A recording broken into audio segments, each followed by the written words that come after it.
श्री राधा गोविंद चरणारविंदम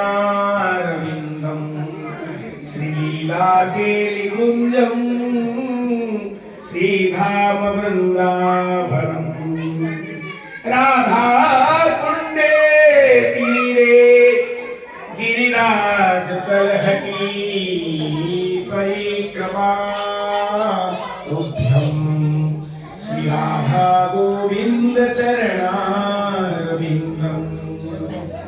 श्री ब्रज 84 कोश श्री राधा गोविंद नित्य केली नित्य सुधाय नित्य त्रिकाल नित्य केली कुंजम श्री वृंदावन निवृत निकुंजम बोलिए श्री कुमुद बिहारी बिहारी जी की जय हो मानसी गंगा की जय हो बोलो महाप्रभु बैठक की जय हो श्रीमन महाचैतन्य महाप्रभु की जय हो बोलिए कुमुद सरोवर की जय हो कुमुदा बन की जय हो कपिल देव भगवान की जय हो गंगा सागर की जय हो समस्त भक्तन संतन की जय हो जय जय श्री राधे श्याम। भैया अभी यहाँ का थोड़ा महिमा सुन करके और फिर होलिका महोत्सव करते हैं। थोड़ा महाप्रभु बैठक में आपके हृदय में बार बार वही चल रहा है, मेरी माइंड एक्सटेंड हो जाएगी, इसलिए मैं आपको पहले बताता हूँ। दिल धड़कन हो जाता है ना फिर मेरे, तो इसलिए अभी क्या है, आप थोड़ा शांत बैठ जाओ। तुम लोग तो मेरे से भी ज्यादा ही शब्द है, भले तुम कपड़े में व्यस्त हो, हम तो भैया बेहतरी महात्मा है। हाँ, तो इसलिए आप लोग कृपा करके थोड़ा महिमा सुन लियो। ये तो ये ब्रज वृंदावन 84 कोष ये अंतर वृंदावन में आता है और ये 3 कोष तक एक कुमुद वन का विस्तार है। यहाँ कुमुद मतलब क्या है? कमल। कमल। ये जो कमल है उसको कुमुद कहते हैं। ये जो सरोवर है ये कुमुद सरोवर है, यहाँ कमल खिलता है। लेकिन अब अपना दिव्य दृष्टि से दर्शन करना। और यहाँ प्रियालाल नित्य विहार नित्य लीला स्थली है। प्रियालाल की नित्य जल विहार होती है, यहाँ नित्य जल विहार। महाप्रभु जब आए, प्रभुआचार्य जी चैतन्य महाप्रभु आए, उनको साक्षात लीलाओं का दर्शन हुआ। जैसे कहीं जल विहार करते हैं, कहीं वन विहार करते हैं, कहीं रासलीला करते हैं, कहीं झूला झूलते हैं, कहीं होली खेलते हैं, होली महामहोत्सव करते हैं। प्रियालाल की यहाँ नित्य उत्सवी उत्सव है, नित्य विहारी विहार है। एक दिन जो 24 घंटा 8 प्रहर है, ये जो 8 प्रहर है, ये 8 प्रहर में षड्ऋतु परिवर्तन हो जाता है। हमारा आनंद वृंदावन चक्र में इसलिए जीपू सर ने लिखा है, जैसे एक साल में षड्ऋतु आता है, 6 ऋतु आता है, बसंत ऋतु, ग्रीष्म ऋतु, शीत ऋतु, ये जो ऋतुओं का आता है, एक दिन में षड्ऋतु आता है। ये जो ब्रजलीला भूमि में नित्य लीला में ये षड्ऋतु एक दिन में आ जाता है। 24 घंटे के अंदर 8 प्रहर में ये जो है अपना अष्ट प्रहर जो लीला है, जो प्रियालाल की नित्य विहार है, षड्ऋतु हो जाता है। और ये जो वृंदावन है कल्पतरु है, धाम कल्पतरु है, लता पता ये सब कल्पतरु है। ये यहाँ के जल भी कल्पतरु है, यहाँ की महापुरुष भी कल्पतरु है। कल्पतरु मतलब क्या है? प्रियालाल के मन की जो इच्छाएं पूरी करने वाले हैं। जब प्रियालाल की मन की इच्छाएं पूरी करने वाले हैं, तो हमारी मन की इच्छा क्या होना चाहिए? प्रियालाल की प्राप्ति। लेकिन हमारी इच्छाएं भी पूरी हो जाएगा, इच्छा होना चाहिए कि हमें प्रियालाल की प्राप्ति करना है, उनकी लीलाओं का दर्शन, हमारी भक्ति नेत्र के दर्शन हो जाए, इच्छा रखना है।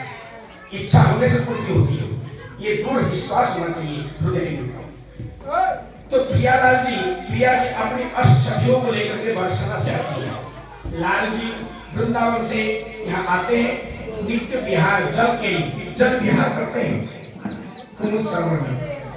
और दूसरी बात है कि कुमुद बिहारी बिहारी जी का हम दर्शन कर रहे हैं, तो साक्षात ठाकुर जी विराजमान है। कुमुद बिहारी बिहारी जी ठाकुर जी का नाम है। और हम इधर देखेंगे, ये बल्लभाचार्य जी की बैठक है, और उधर सामने तो चैतन्य महाप्रभु बैठक है। बाएं तरफ चैतन्य महाप्रभु और दाहिना तरफ है बलभद्र महाप्रभु। दोनों महाप्रभु को बीच में बैठे हैं और केवल बिहारी जी के सामने बैठे हैं। और ये जो है गंगा सागर है और सामने कपिल देव जो है भगवान स्वयं कपिल देव भगवान, जो आप देवहूति का प्रश्न सुना है, देवहूति के गर्भ से ही कपिल भगवान का प्रकट हुआ है। और पिताजी का नाम क्या है? कर्दम जी। कर्दम ऋषि है, उनके पुत्र रूप से भगवान का प्राकट हुआ है, कपिल देव भगवान का अवतार हुआ है। तो इसका जो ब्रज भूमि हम भ्रमण कर रहे हैं, ये प्रियालाल की कृपा से हम भ्रमण कर रहे हैं। प्रियालाल की जो विशेष कृपा होती है, तो ये ब्रज भूमि लीला सूर्यों को हमें दर्शन कर रहे हैं। तो नंद बाबा, यशोदा मैया, इनको सारे तीर्थ धाम का दर्शन करने की इच्छा होती है कि हमारा तो कन्या नहीं भयो है और नंद बाबा तो वृद्ध अवस्था आ चुका है, थोड़ा तीन चावल की तरह बाल हो गया है, थोड़ा काला सफेद ऐसा। अब लेकिन नंद बाबा की एक इच्छा है कि हमारी एक लाला भयो होना चाहिए। तो भारत में जितने तीर्थ है, धाम है, उन्होंने दर्शन किया और फिर सबने जाके कामना किया कि पुत्र प्राप्ति भयो। पुत्र जो प्राप्ति होने के लिए कामना हुआ तो कन्या की प्रकट हुई। और इसके बाद में जो कन्या प्रकट होगी, बड़े हो गए, 7 साल के हो गए, तो नंद बाबा फिर जो कामना किया है कि सारे तीर्थ धाम में जाके कामना की है पुत्र प्राप्ति की, अब हम जाके फिर दोबारा दर्शन करें। लाला तो भयो है, लेकिन लाला का जन्म भयो है, अब लाला को जो है, लाला छोटा है 7 साल के, और हम जाके फिर अपनी नंद बाबा अपने ब्रजवासी को सबको लेकर के चलो तीर्थ धाम करके भ्रमण करके आएंगे। जो मन ने विचार किया, कन्या ने पूछा कहाँ जाए वो भाई, कहाँ जा रहे? बोले लाला तुम छोटा सा है, तो कुछ जानो नहीं, अब तुम बस यहीं तुम रहो, हम जाके सारे तीर्थ धाम दर्शन करके आएंगे। अब जैसे नंद बाबा यशोदा मैया सब बैलगाड़ी तैयार कर लिया, सब जो अपनी जैसे तुम लोग आते हो ब्रज में, खाने पीने की, कपड़े की सारी व्यवस्था नहीं करते हो यात्रा के लिए। भाई 7 दिन का टूर है तो 7 दिन की व्यवस्था नहीं करते हो, ऐसे ही नंद बाबा सब व्यवस्था कर लिया। और जैसे ही मथुरापुरी आए, तो मथुरापुरी आते ही देखा एक जो है वो कौवा है और वो जमुना जल पिया, और जैसी रज में लोटपाट हो गया वो सफेद हो गया, एकदम व्हाइट हो गया। फिर थोड़ा दूर जाके नंद बाबा देख रहे हैं एक घोड़ा है और काला घोड़ा वो सफेद हो गया। ये क्या चमत्कार है हमारा ये मथुरापुरी में, ऐसे कैसे काला था और सफेद कैसे हो गया? तो कन्हैया को पूछा नंद बाबा ने कि ऐसे लीला कैसे हो गया बेटा? बोले बाबा ये जो देखा आपने, ये सफेद जो घोड़ा बोल रहे हो, ये साक्षात ये प्रयागराज है। ये घोड़े के रूप में आते हैं, कभी तो बैल के रूप में आते हैं, कभी किसी रूप धारण करके आते हैं। राज्य में जो लोटपाट होते हैं ना, तो इसलिए लोटपाट करते हैं क्योंकि सारे तीर्थ की राजा है प्रयागराज।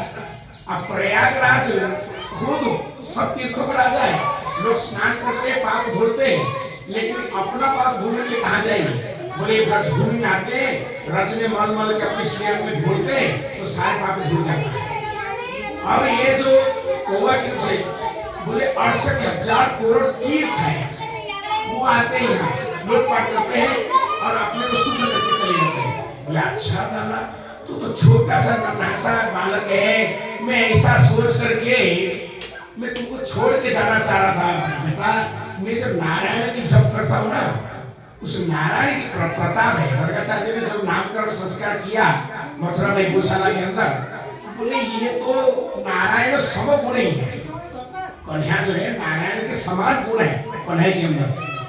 बोले नारायण की जो गुण है तेरा साक्षात नारायण नहीं होता, क्योंकि लोकोत्तर लीला कर रहे हैं ना, ठाकुर जी लोकोत्तर लीला कर रहे हैं। अगर नारायण माने तो फिर मंदिर बना देंगे, धूप दीप आरती कर दो, पेड़ा लगा तो फिर बंद कर देंगे।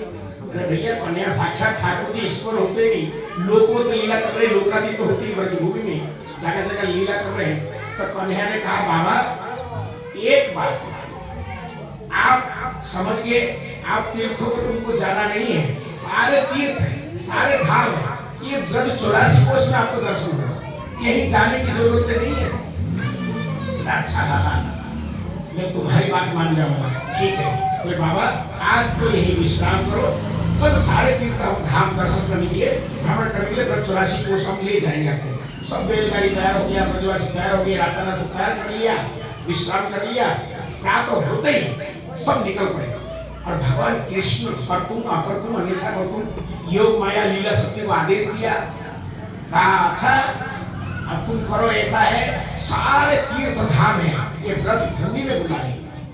तो बद्रीनाथ, केदारनाथ, गंगोत्री, यमुनोत्री, मैंने और विचार करूंगा आपको। देहकुंड के पास त्रिवेणी है, गंगा जमुना सरस्वती त्रिवेणी ना प्राय वहां प्रकट रूप से है, कुआ टाइप है, तीनों ही प्रकट है सर।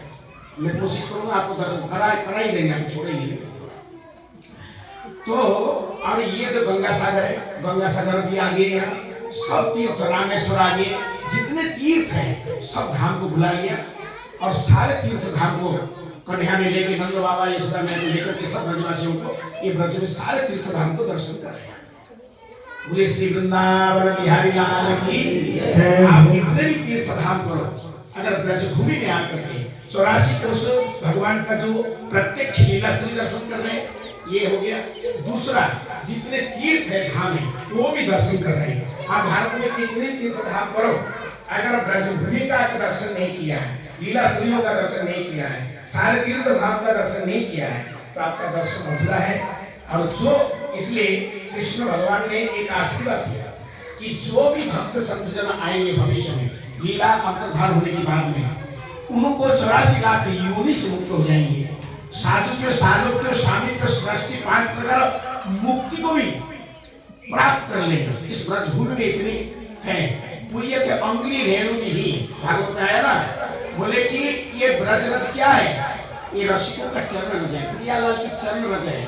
और ठाकुर जी कहते हैं मैं उस भक्त की जो लीला स्थलियों का दर्शन कर रहे हैं, जो मेरा परम भक्त है, जो लीला श्रवण कर रहे हैं, लीलाओं का दर्शन कर रहे हैं, जो उनकी नाम ले रहे हैं, वो परम भक्त है। अहम भक्त पराधी, भक्त मेरा मुकुट मणि, बोलते मैं उसके पीछे पीछे चलता हूँ। वो भक्त तो मेरे को ही चाहता है, मेरी भक्ति चाहता है, मेरे से कुछ नहीं चाहता है, मैं उसकी ऋणी हूँ, कर्जदार हूँ, तो उसका रच उनके मेरे ऊपर पड़ जाए। बोले मुक्ति पूछे गोपाल सो, मेरी मुक्ति कहाँ बताओ, पुड़े पुड़े की रच पड़े। बोले मुक्ति भी मुक्त हो जाए। बोले जो मुक्त पुरुष है, जो ज्ञानी पुरुष है, जो जीवन मुक्त पुरुष है, जो योगी पुरुष है, वो भी रसभूमि, प्रियालाल की रसभूमि, रसिकों की रसभूमि, एक चरण रज में आकर के जब अभिषिक्त हो जाते हैं, तको प्रतिष्ठा सुतेर विभिन्ना नासा ऋषि यस्य धीर्मं धर्मस्य तत्वं निहितं द्वायं महाजन जनस्य नतस्य प्रमुखा।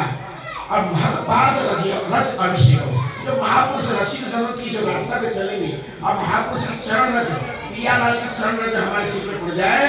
बोले हमें मुक्ति भी नहीं चाहिए, और मुक्त पुरुष है, जीवन मुक्त पुरुष है, वो भी मुक्त हो जाता है। क्यों? तो ब्रजरज की महिमा, उनको ही भक्ति प्राप्त हो जाता है। इसलिए कहते हैं मुक्ति पूछे गोपाल सो, मेरी मुक्ति कहाँ बताओ, उड़े उड़े की रज पड़े। मुक्त मुक्ति भी मुक्त है, जो भगवान के चरण में 5 प्रकार मुक्ति है वो भी मुक्त हो जाता है। और यहाँ तो श्री कृष्ण कहते हैं मैं भी मुक्त हो जाता हूँ, क्योंकि भक्ति में कर्जदार हूँ, पीछे पीछे चलता हूँ, भक्त मेरे कुछ नहीं चाहता है। तो बोले मैं भी, जो मुक्ति के स्वरूप शिरोमणि है, वो भी कह रहे मैं भी मुक्ति हो जाता हूँ। साक्षात कृष्ण कह रहे और हमारी मुक्ति में कोई संशय नहीं। श्रद्धा स्वामी रामसुंदर जी महाराज जी कहते थे कि तू अपने को सोच लो कि मेरे जीवन में दोबारा जन्म नहीं होगा। मैं ब्रज 84 कोष यात्रा किया, साक्षात बिहार जी के दर्शन किया, लीला स्थलियों के दर्शन किया, मेरा दोबारा जन्म नहीं होगा। तुम जैसा सोचोगे वो वैसा ही होगा। आप आगे मतलब जीवन मुक्त होगे, दोबारा जन्म नहीं होगा, इसमें संशय नहीं है, नहीं है, नहीं है। तुम जैसा सोचोगे वो वैसा होगा। बोलिए वृंदावन बिहारी लाल की, महाप्रभु की, आनंद की। इसके बाद हम चलेंगे मधुर बिहारी, जहाँ ठाकुर जी ने महाराज किया, महाप्रभु बैठके वहाँ श्रीनाथ जी का दर्शन है, कृष्ण कुंड है, परिक्रमा करेंगे। आप लोग दर्शन करके महाप्रभु मंदिर में धूप धाम कीर्तन कर देंगे। फिर उसके बाद धूप टीला चलेंगे, धूप टीला करके मिलना। हमें देखो समय देखना भी है, ठीक है, दूसरी बात थोड़ा भगवत भी देखना है। जहाँ भजन चिंतन सत्संग हो दिन रात उसमें ही रमण करे मन, विशेष हट करके वही असली साधना है। बोलो राधा रानी की जय जय श्री राधे। आप लोगों से